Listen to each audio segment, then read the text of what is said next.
when I've had other kind of falling outs with people on television, it is what it is. I really meant it. It's what happened.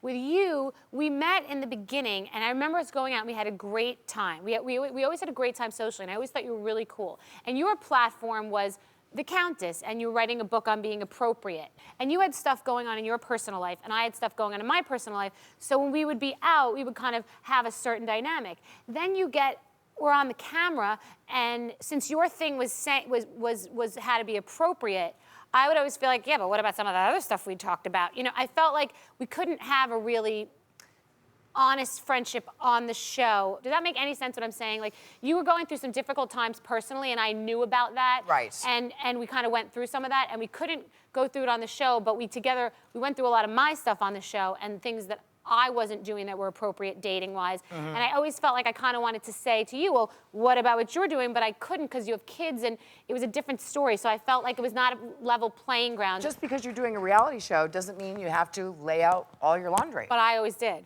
Well, you know, which is fine. Right, and different strokes. Which is exactly. fine. You didn't have a family to protect. Exactly. And children to protect. Exactly. So exactly. No, and I get it. And story. I get it. Totally. I totally get it. Yeah. And it's difficult for you because being the Countess and having etiquette be your platform, or was at that time, can be difficult because... Honey, good manners is never out of style. That's all I well, have that's to say. true. That's Never true. goes out of style. You know what I'm saying, though. Yeah. You know what I mean? You know what I'm Right. saying? Telling people how they're, how it's appropriate to act Right. becomes a difficult... You know that was always our thing. Sure. But I'm good with you. I'm straight with you. I'm happy you're here. I'm happy for you. I love your family, and I just kind of wanted to say I totally want to move on from anything negative that we ever had. Excellent. Well, I like the sound of that. Yeah.